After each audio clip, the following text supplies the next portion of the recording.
Hello and welcome to another episode of the Agency Leadership Podcast. I'm Chip Griffin. And I'm Ginny Dietrich.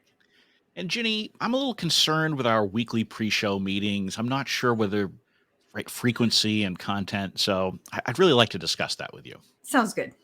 Right after this.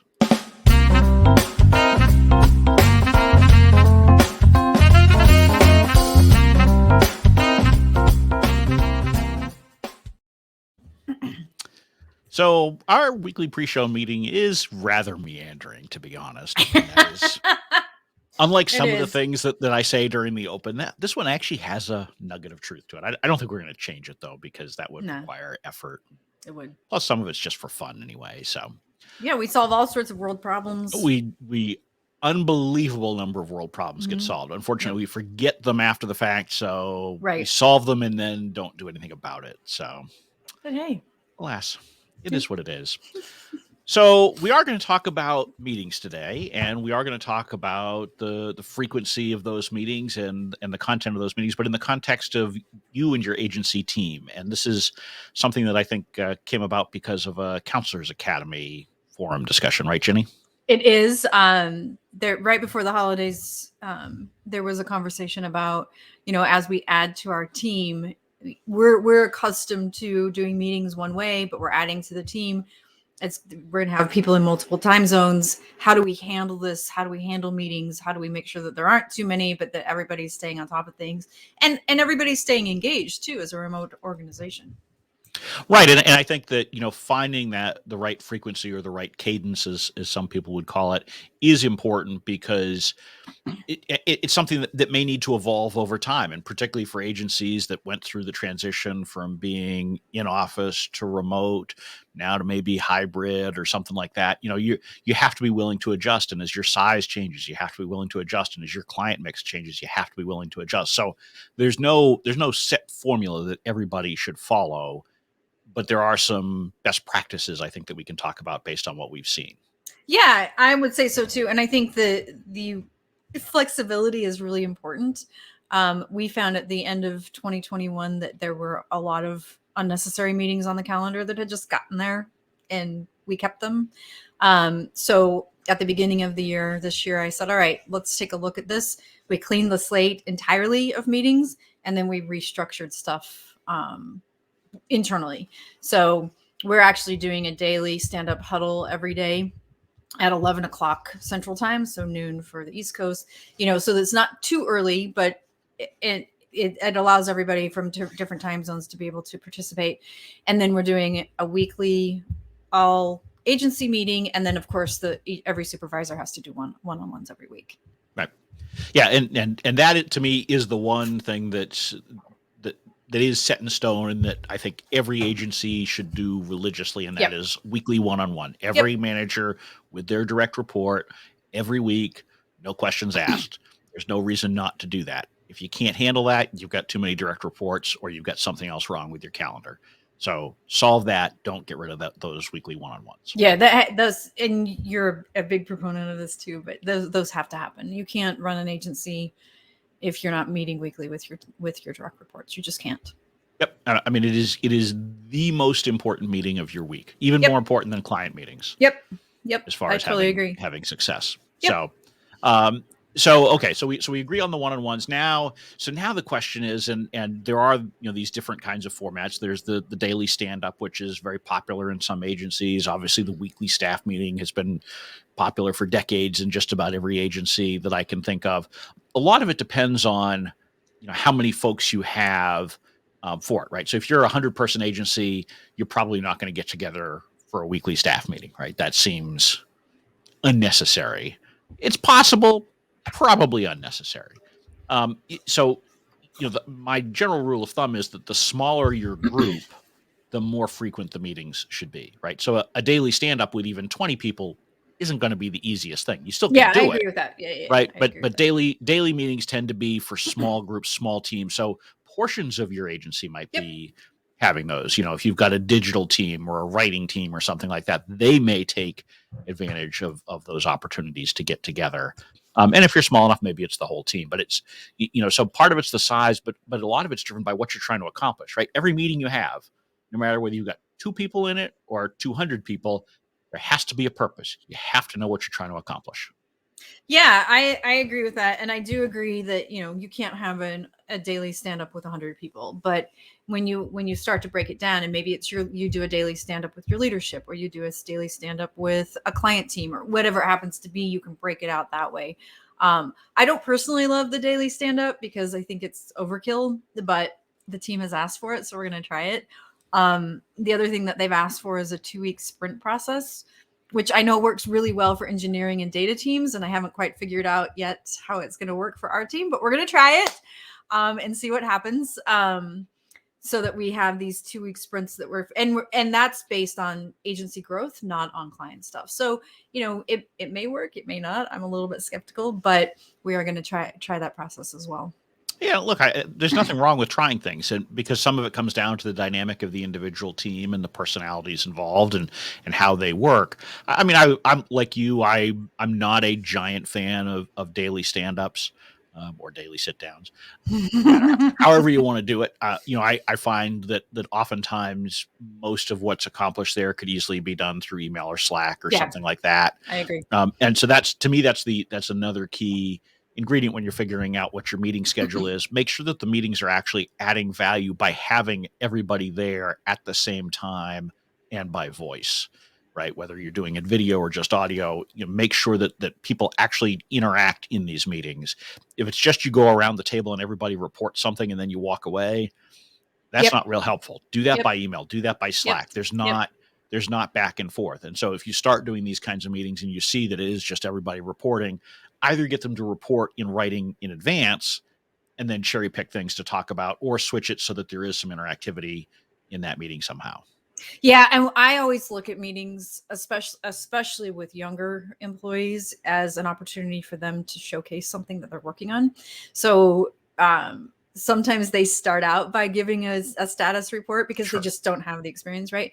And I use that opportunity to sort of coach them along. So eventually it's, hey, I took this SEO training, and here's what I learned, or I took this masterclass with Malcolm Gladwell and this is what I learned, or they're doing those kinds of things now. Eventually they do those kinds of things so that everybody has the benefit of learning together.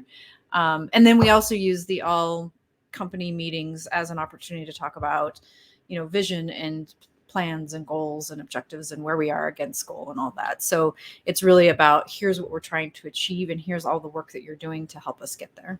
Right. Well, and I think you've touched on something else important there, which is you need to try to, as the leader of these meetings, you need to try to elicit participation from all of the people present. Everyone present. That doesn't mean every meeting they all have to participate equally or anything like that. Right. But you need to make sure that you're drawing them into the conversation. Again, to make sure that you're actually taking advantage of the fact that you've got folks together, but also because it is that growth opportunity, particularly for younger employees, but frankly, for some of your senior ones. They may have areas they need to grow in, and you can take advantage of these meetings in order to help them with that. Yeah, it's funny you say that because, I've been working on the client side for a client part-time.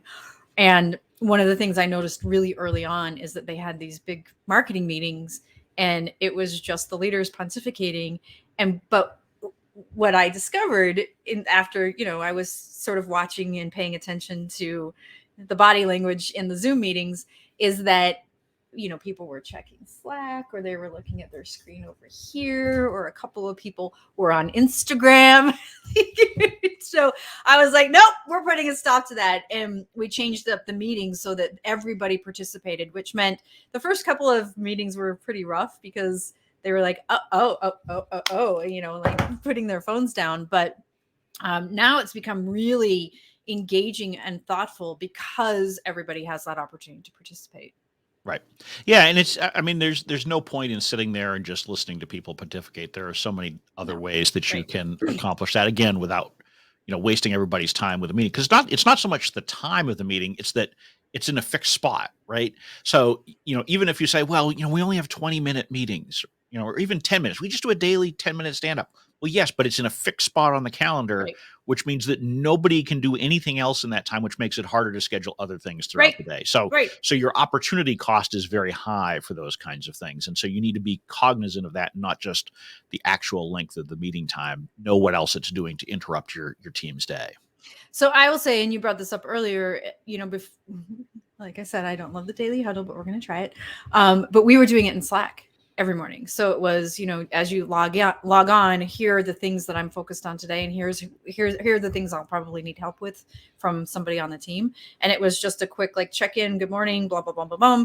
And then that was it. And I felt like that worked really effectively, but other people on the team have decided that it's not as effective as they would like. So we'll try it and see. But Yeah, and look, you have to listen to employee feedback and understand them and give it a fair shot. If you still don't think it's working, though, don't feel like you have to do it. Right. You have to then say, okay, look, we tried it. Here's why I didn't think it worked, and here's what we're going to do instead. And then be open to hearing from them that you're wrong for some reason. Right? Yep. It's healthy to have a dialogue. And actually, along those lines too, as the owner or any kind of a senior manager in your organization, when you have meetings, try to keep your mouth shut for the first part of a discussion. Because as soon as you start letting people know what your view on something is, it starts to shut down conversation. And it can also get people to, let's say, kiss up. So to the extent they do speak, they may say things that they know you want to hear based on the position you've already outlined. Absolutely. So try to go around the room, elicit ideas, suggestions, viewpoints from your team before you weigh in. Because if you don't, then it's going to turn into something that you could have just made a YouTube video and given to your team.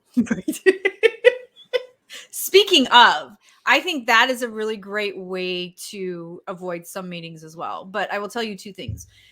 Our junior level employees do this amazing thing, which would make me crazy, but they love it. They open Zoom, the same Zoom room, and they quote unquote work together.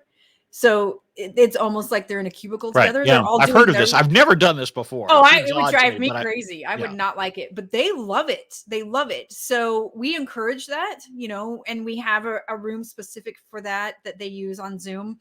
And you can log on and be there with your peers and ask questions and shout things back and forth while you're working on your own stuff. Log off to go to a meeting, come back. So we keep that open all day for them. And we do encourage that.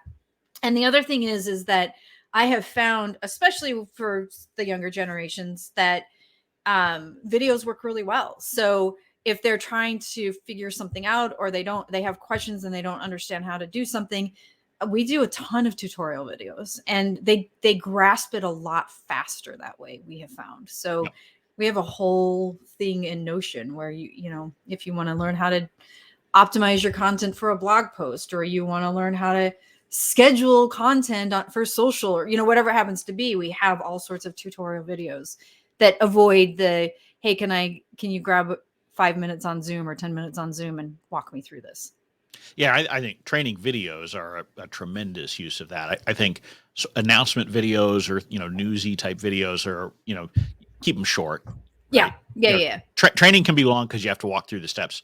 If you're just sharing information, those have to be short. Because my experience has been that employees will either not watch them at all, or they'll put them on and they'll do something else, right? And so they won't really absorb most of what it is. And so we do need to make sure that when we're having meetings that we've got people's attention. Part of that is by keeping them as short as they can be while still accomplishing what you want. So I'm not in this category of there's an ideal length of time for a meeting. It depends on what you're trying to do. There are perfectly worthwhile 2-hour meetings. Doesn't mean you should do them regularly. If you've got a real purpose for them and you're accomplishing things, great, go for it. But you need to have the right amount of time for whatever you're trying to accomplish. And that's where knowing what you're trying to accomplish, making sure that everybody around the table knows what you're trying to accomplish, and then having action items at the end will help make sure that you're staying on track. Yes. And the last thing I will add to this is that I have found to be very, very, very, very effective is to have a full day where you have no meetings. So for us, it's Thursdays. I would prefer it be Friday, but it doesn't really work out that way. So on Thursdays, we don't have internal meetings. We try not to have client meetings. And that is the time that everybody on the team is focused on deep work. So they're focused on the kinds of things that, take longer than 15 or 20 minutes, that take longer than an hour. They're focused on things that they might have to do together. So workshopping things together or things like that. And it's really effective. And we have found productivity rise incredibly high because of that. And based on this 2-week sprint process that we're putting into place, it helps with that too. So I would say that there are not necessary, you don't have to have a meeting every single day, especially even if you have a remote team that's scattered across the country or the world. But they're, set into motion at least one day a week where there are 0 meetings so that people can get work done. Right. Well, I think that's really smart. And that's, I think it's really important. We've talked about this before about the importance of being intentional with your own calendar as an owner, but your team needs to be intentional as well. Yeah. You need to work together to be intentional about it and try to think through some of these things, like how are we going to work together more effectively? How are we going to make sure that we're not eating up your day with, quick meetings that could be emails or things like that. So, give some thought to these things, and maybe you try to batch meetings together, so you do all your one-on-ones either maybe first thing in the morning or in one afternoon a week, or just figure out how it works for you and your team, and the structure that you've got with your clients and all of that, so that you can try to be as economical with your time as possible and getting the results that you need. Yeah, absolutely. There are certainly needs for meetings. There are certainly not needs for no meetings, and there are certainly needs for being able to really focus and get things done. So figure out what that works, how that works for your team. And you have a great point. Just because you're intentional about your calendar doesn't mean that works for your team. So make sure that they are as well. Right. So you need to, you all need to coordinate. So, and this is particularly true as you grow, right? If you've got a 3 or 4 person team, it's a lot easier. You kind of know what everybody's schedule is probably anyway.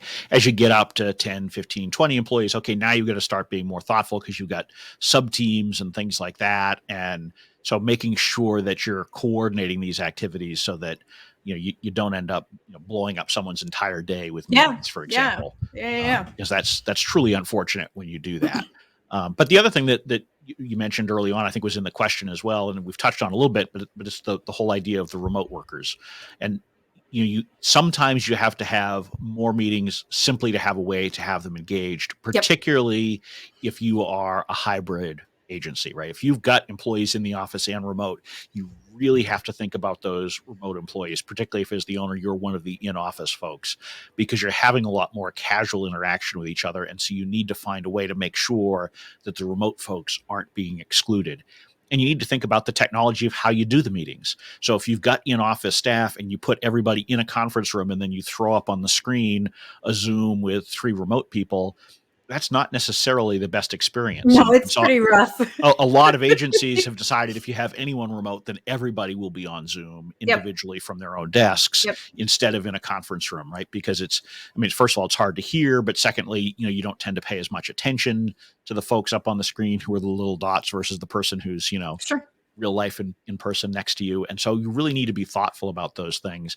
But if you're all remote, you need to be thinking about that too, because you want to make sure that everybody's sort of on level playing field, right? So you should decide, is this a cameras on or cameras off meeting, right? Don't have half on and half off, because that drives me crazy. That's ends up creating a bizarre environment. Yeah, that drives me nuts. And so you've got the people who are on camera feeling like, well, I'm paying attention, but do I know if the person who's not being seen is, right? Because they've got their phone out in there. Right. Yeah. Looking at Instagram or TikTok. Right.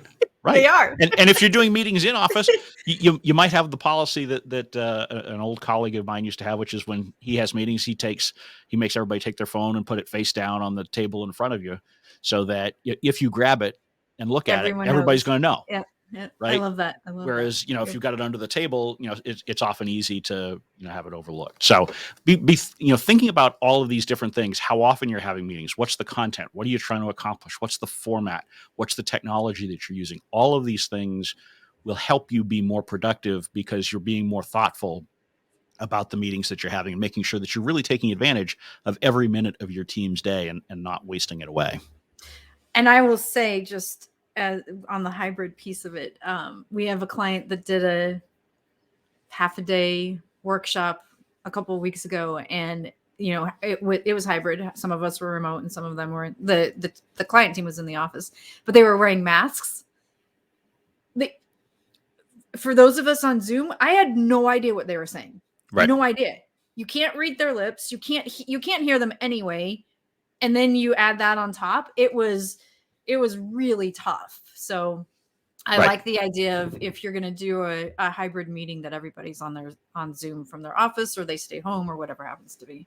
Yeah, and particularly these days, because I mean, 20 years ago when I was doing conference calls and I was maybe the remote person, at least people used, high-end polycoms in the office, right? That was Right, a common thing to right, see. right. And for those youngins out there who've never, seen a polycom, you know, they're funky looking phones, but they had excellent microphones. So Yeah. they did a great job of picking up people around the table. Not perfect. It still wasn't as good as actually being there.